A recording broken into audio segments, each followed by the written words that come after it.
If you want to build a bigger and stronger chest without spending multiple hours a week in the gym, then you'll want to try the simple training method. In today's video, I'll walk you through a quick and effective power building inspired chest workout to help you build an impressive and useful chest in less than 1 hour per week.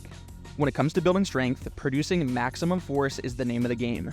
Building size, on the other hand, comes down to three main things: stretch, pump, and recovery. So let's talk about today's program. We have two top priorities: stimulate the brain to coordinate more muscles, and stimulate the brain to build more muscle fibers. To do that, we'll need to work with heavy loads, load in a stretched position, and get as pumped as possible. Okay, before we get started today, I just wanted to walk you through the program that we'll be following. So in order to build both strength and size, we want to prioritize strength first when we have the most resources available to contribute to producing maximal force.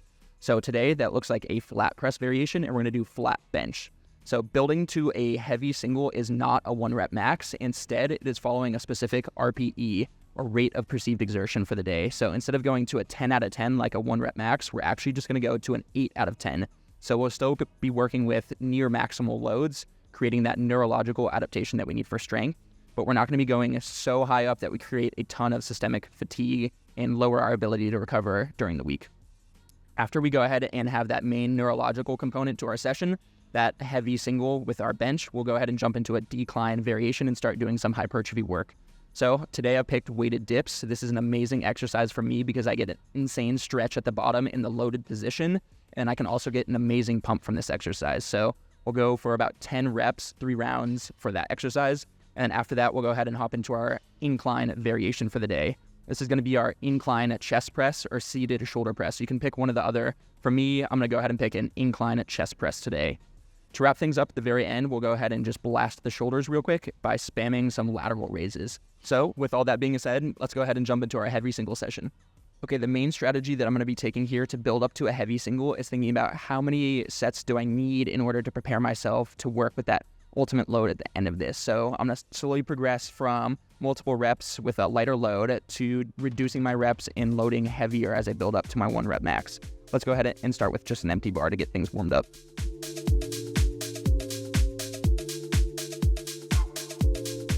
So in order to set ourselves up for success here with this lift, we want to think about creating the most stable position that we can. And that actually comes from a retracted shoulder blade position rather than an extended shoulder position. So let me describe what that means. So here I'm holding my shoulder blade nice down and back, and then here I'm extending my shoulder blade all the way forward. When we go ahead and set our shoulder blade down and back here, we're creating a much more stable base to press from, rather than if we were to reach all the way through extension and allow that shoulder blade to slide. So in the bench press here, I'm thinking about pulling my shoulders down and back to set my lats and create a really stiff and stable upper back that I can then generate force from. So we can think about this of kind of pressing our back down into the bench to create a stable base to then press everything off of. So the more stability we have with our back on the bench, the more ability we'll have to produce force in the other direction. So let's go ahead and jump into these heavier sets.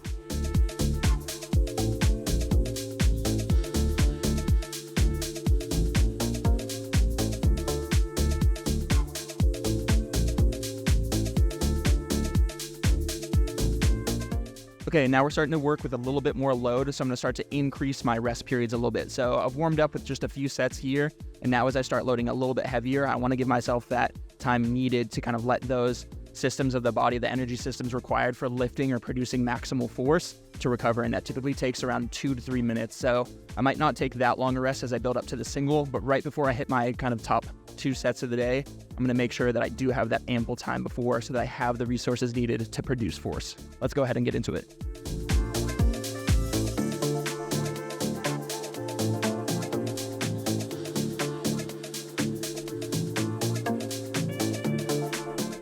Okay, so 185 moved pretty well for me today. I'm going to go ahead and start reducing my reps now to that 1 rep and start loading a little bit heavier. Let's get into it.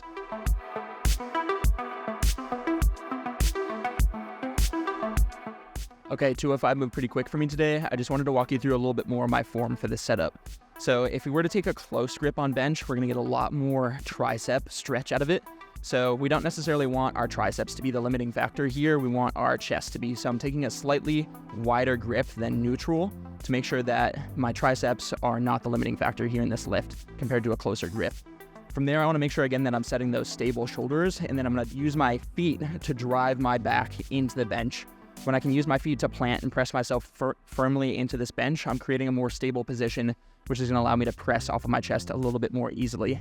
So I think about really kind of stretching my chest up into the bar, especially as I descend the bar down to my chest. They kind of meet in a middle point together. And then from there, I think about, instead of just really jolting out of the bottom position, kind of creating that additional stiffness if I've lost any in the descent, and then stiffening and then pressing out of that kind of hole or the bottom position.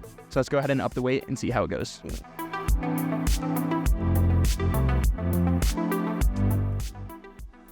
Okay, so top working set of the day today. It looks like we're gonna go for 245. This is just over 1.5 times body weight for me. I weigh 160, so 1.5 would be 240. So let's go ahead and attempt 245 and see how it moves.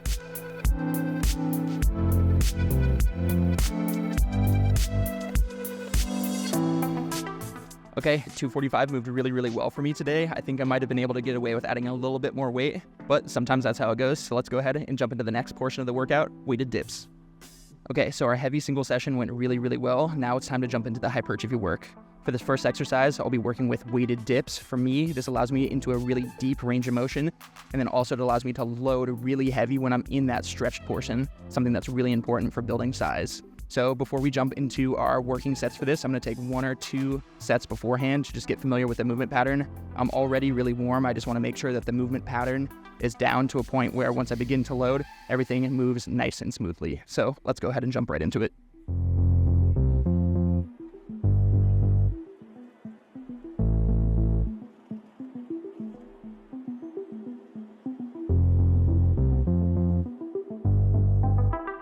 All right, so time to jump into weighted dips. I'm gonna start here with 35 pounds, do about 5 or 6 reps just to make sure that I'm firing at my nervous system in a way where I'm prepared to handle more weight in my next working set. So we'll just do 1 set here, move up to my working weight for the day, and then I'll try to nail my 3 sets at that heavy working weight. Let's go ahead and try it out.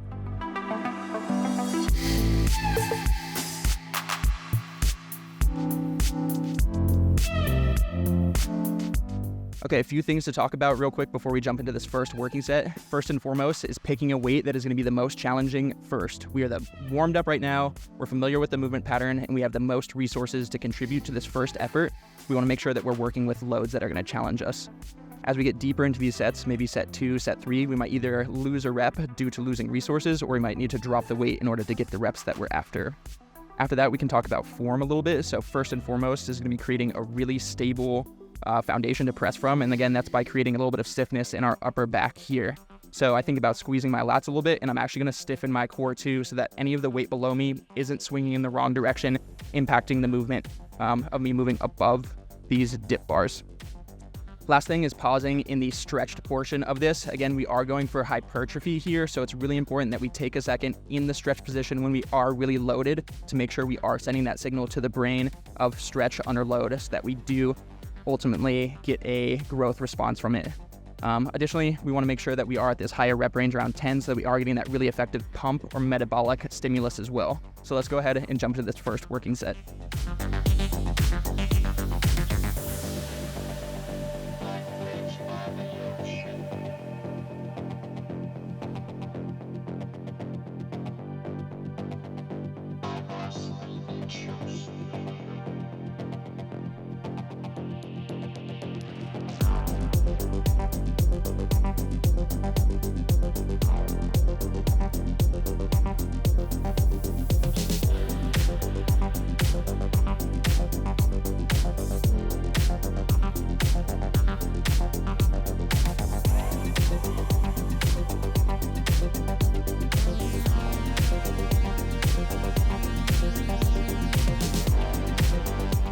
Okay, so we started slowing down on our final 2 reps of the second set, and that's to be expected. That means that we did load effectively.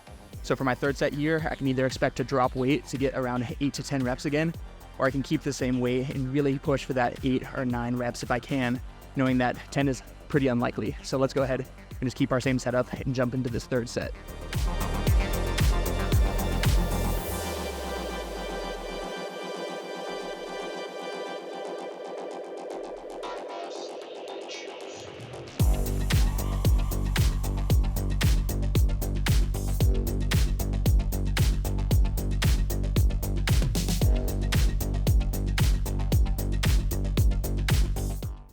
Okay, that's it for the weighted dips. All 3 sets went really, really well. We started to slow down on that 3rd set around the 7th rep. We're only able to get 9 in total. I think that means that we loaded really effectively for this exercise. So let's go ahead and jump into our next one, incline chest press. Okay, second to last exercise here today, we have the incline chest press. My only recommendation for this one here is to set the bench at 45 degrees or higher to make sure that we are focusing on the upper chest and front delts rather than a little bit more mid chest or low chest if you go to like a flat variation. So in this workout, we hit our flat variation, our decline variation with the weighted dips, and now we're hitting our incline variation. And then from there, we'll just do one more shoulder exercise to kind of round everything out. Let's go ahead and jump into this first set here.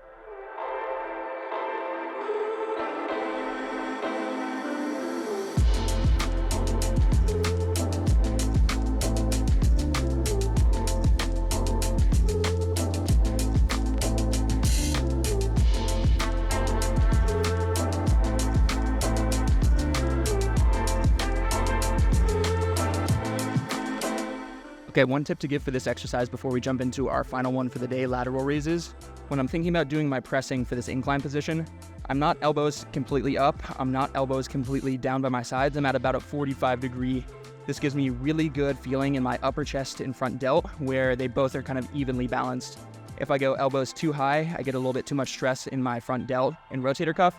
Not necessarily what I want for this position. I want a little bit more upper chest. And if I go elbows too far down, it becomes mainly just lower chest for me. So finding that nice 45 degree angle where you get a really good stretch in your upper chest and also a little bit of stress to the front delt, I think that's a great option. So let's go ahead and jump into our final exercise of the day, lateral raises. All right, last exercise to do today are lateral raises. I'd go ahead and pick a weight where you feel like you can keep a consistent tempo across all 3 sets.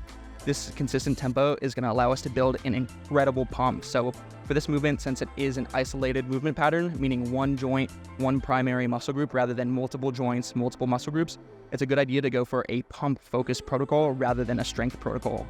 When we're doing isolated movements, we just have less ability to produce force as we're working with just one joint and one group of muscles rather than multiple joints, a larger range of motion potentially, and then also multiple muscle groups working together to produce force. So for this one, again, lighter weight, more reps, really focus on getting that pump out of this isolated movement rather than going for a strength stimulus. So let's go ahead and get into our first set here.